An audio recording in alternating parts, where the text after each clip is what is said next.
ശശി തരൂരിൻ്റെ പ്രസ്താവനകൾ ആദ്യ കാലഘട്ടങ്ങളിൽ ഞാൻ നോക്കിയത് ഏറ്റവും ശക്തമായിട്ടുള്ള അറ്റാക്കായിരുന്നു ഗവൺമെൻറ്റിനകത്ത്. ഇതിപ്പം അത് ആകെ പറയുന്നത് ഇപ്പോൾ ഓപ്പറേഷൻ സിന്ദൂറുമായി ബന്ധപ്പെട്ടുള്ള കാര്യങ്ങളിൽ കോൺഗ്രസ് പാർട്ടിക്ക് വ്യക്തമായ നിലപാടുണ്ട്. രാജ്യത്തെ സൈന്യത്തോടൊപ്പമായിരുന്നു, രാജ്യത്തിനോടൊപ്പമായിരുന്നു അതിനകത്ത് കാര്യങ്ങളിലാണ്. പക്ഷേ എന്ന് വെച്ച് ചോദിക്കേണ്ട ചോദ്യങ്ങൾ ചോദിക്കുക തന്നെ ചെയ്യും കോൺഗ്രസ് പാർട്ടിയിൽ. വ്യത്യസ്തമായിട്ട് പാർട്ടിക്കകത്ത് അഭിപ്രായങ്ങളുണ്ടെങ്കിൽ ആ അഭിപ്രായങ്ങൾക്ക് പറയാനുള്ളവർക്ക് അവരുടെ സ്വാതന്ത്ര്യം നമ്മൾ നോക്കും. അവർക്ക് സ്വാതന്ത്ര്യം ഉണ്ടാവും പറയാൻ. അത് ഓരോരാളുടെ അത് അവരവർ ചിന്തിക്കേണ്ടതാണ്. താൻ പറയുന്നത് എന്താണെന്നുള്ളത് അവരവർ സ്വയം ചിന്തിക്കേണ്ടതാണ്. ഇപ്പം ഞാൻ നിൽക്കുന്ന പാർട്ടി എൻ്റെ പാർട്ടി കോൺഗ്രസ് പാർട്ടിയാണ്.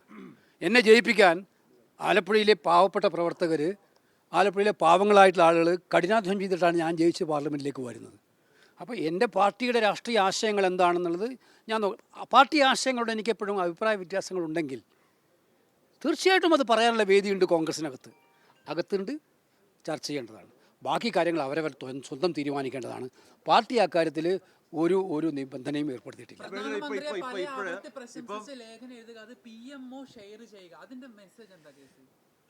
അദ്ദേഹത്തോട് തന്നെ ചോദിക്കുക.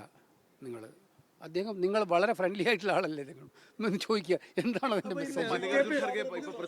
കോൺഗ്രസ് പ്രസിഡന്റ് പറഞ്ഞതും ഇപ്പൊ ആക്ഷൻ ഉണ്ടാവുമോ എന്നുള്ളത് ചോദ്യം ചോദിച്ചു കഴിഞ്ഞപ്പോൾ അദ്ദേഹം പറഞ്ഞത് ശരി തരൂരിന്റെ ലേഖനത്തെ കുറിച്ചൊന്നും ഓർത്ത് തലപുണ്ണാക്കാൻ നമുക്ക് സമയമില്ലെന്നുള്ളത്. അപ്പോൾ അവോയ്ഡ് ചെയ്യാന്നുള്ളത് തന്നെയാണോ നമ്മുടെ ഒരു രീതി?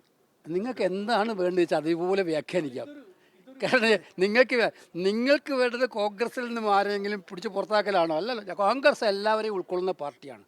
ഞാൻ പറഞ്ഞല്ലോ, ഞാൻ പലവട്ടം ഇത് ആവർത്തിച്ചതാണ്. പല ആശയങ്ങളും ഉണ്ടാവും, പല അഭിപ്രായങ്ങളും ഉണ്ടാവും. പക്ഷേ ഫൈനലായിട്ട് പാർട്ടി ഒരു ഡിസിഷനുമായിട്ട് മുന്നോട്ട് പോകുമ്പോൾ എല്ലാവരും ഇതിൻ്റെ കൂടെ ഉണ്ടാവുന്നതാണ് എൻ്റെ ഒരു വിശ്വാസം. അതായത് പാർട്ടി ഒരു നിലപാട് സ്വീകരിക്കുന്നു, അതിൽ ഒരു പാർട്ടിയുടെ ഒരു അംഗം മറ്റൊരു നിലപാട് സ്വീകരിക്കുന്നു. ഇത് ജനങ്ങൾക്കിടയിൽ ഉണ്ടാക്കുന്ന അതിനുള്ളിൽ തന്നെ ജനങ്ങൾക്കിടയിൽ തന്നെ ഇതൊരു തെറ്റിദ്ധാരണ പടർത്തുന്ന രീതിയിൽ മാറുന്നില്ല. പാർട്ടി നിലപാട് ഏതെങ്കിലും ഒരു വ്യക്തിയുടെ നിലപാടല്ലല്ലോ പാർട്ടിയുടെ നിലപാട്. പാർട്ടി ഓരോ കാലഘട്ടത്തിനും അനുസരിച്ച് പാർട്ടി എടുക്കേണ്ട നിലപാട് പാർട്ടിയുടെ ആശയങ്ങളിലും ആദർശങ്ങളിലും ഉറച്ചുകൊണ്ടുള്ള നിലപാടാണ്. അത് വ്യക്തികൾക്ക് വേണ്ടി ഡിബേറ്റ് ചെയ്യാറില്ല, അത് ഏതെങ്കിലും പ്രശ്നത്തിന് വേണ്ടി ഡിബേറ്റ് ചെയ്യാറില്ല. അല്ല, അങ്ങനെ ഡിബേറ്റ് ചെയ്യുന്ന ഞാൻ പറഞ്ഞില്ലേ. അപ്പോൾ അങ്ങനെ ഡിബേറ്റ് ചെയ്യുന്ന സാഹചര്യം ഉണ്ടാകുമ്പോൾ ആ സാഹചര്യങ്ങളിൽ ആ വ്യക്തിയാണ് ആലോചിക്കേണ്ടത് എന്തുകൊണ്ട് ഡിബേറ്റ് ചെയ്യുന്നുണ്ട്.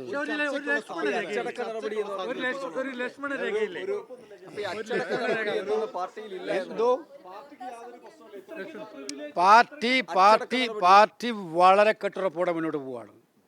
പാർട്ടി വളരെ ശക്തമായിട്ട് ഇത്തരം കാര്യങ്ങൾ മുന്നോട്ട് പോകണം. ഞങ്ങൾക്ക് ഒരു വേവലാതിയും ഇല്ല ഇതിലൊന്നും.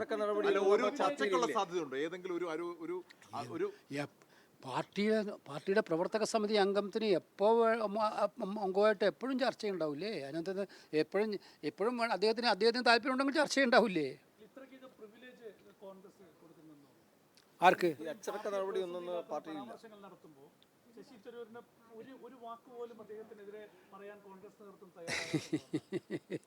നിങ്ങൾ ആഗ്രഹിക്കുന്ന പോലെ ഞങ്ങൾക്ക് പറയാൻ പറ്റില്ലല്ലോ പലപ്പോഴും.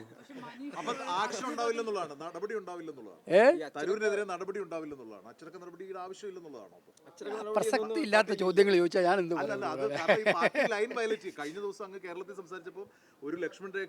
അല്ലാതെ ഞാൻ പൊതുവായിട്ട് പറഞ്ഞതാണ്. അതും നിങ്ങൾ തെറ്റായിട്ടാണ് പറഞ്ഞത്. ഞാൻ പൊതുവായിട്ട് എന്നോട് ചോദിച്ചപ്പോൾ ഞാൻ ഇത്രയും കൃത്യമായിട്ട് പറഞ്ഞു.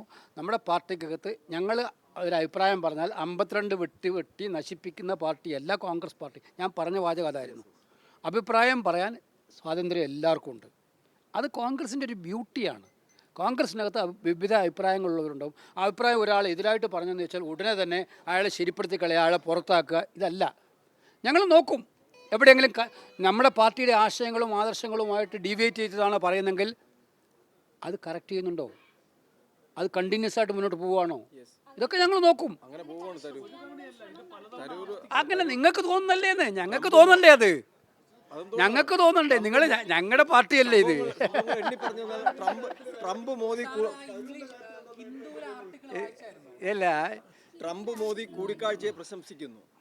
അതിനുശേഷം ഓപ്പറേഷൻ സിന്ദൂറുമായി ബന്ധപ്പെട്ട് വിദേശപര്യടനം നടത്തുമ്പോഴും പ്രധാനമന്ത്രി പ്രശംസിക്കുന്നു, കേന്ദ്ര സർക്കാരിനെ പ്രശംസിക്കുന്നു. അതിനുശേഷം ഒന്ന് ലേഖ നടത്തുന്നു. ഞാൻ അതിനകത്ത് വീണ്ടും നിങ്ങൾ ഇതേ ചോദ്യം തന്നെ ചോദിച്ചുകൊണ്ടിരുന്ന ഒരേ ഉത്തരം തന്നെ കിട്ടുള്ളൂ.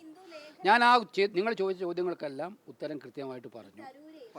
നിങ്ങൾക്ക് നമ്മൾ പറഞ്ഞതിന് താല്പര്യമില്ലെങ്കിൽ നിങ്ങൾക്ക് വീണ്ടും കോൺഗ്രസിനകത്തുണ്ടാകുന്ന അഭിപ്രായ വ്യത്യാസങ്ങൾ ഡിഗ് ചെയ്യാനാണ് താല്പര്യമെങ്കിൽ കൂടുതൽ പ്രതീക്ഷിച്ചിട്ട് കാര്യമില്ല. എനിക്ക് താല്പര്യം.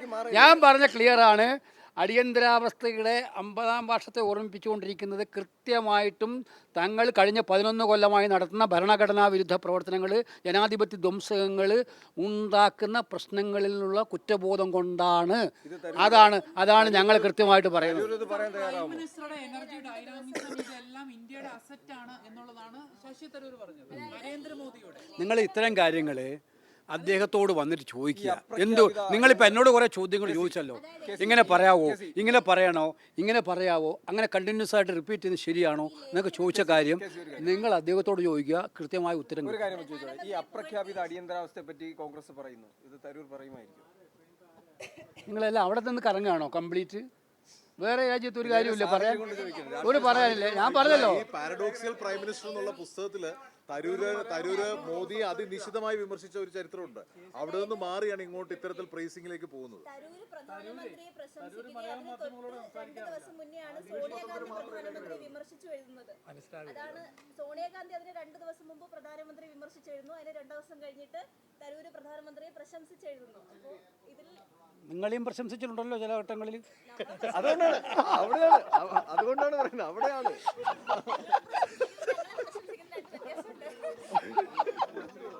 അതുകൊണ്ടാണ് ചോദിക്കുന്നത്. അതൊന്നും ഇപ്പം ചിന്തിക്കേണ്ട കാര്യമല്ലല്ലോ.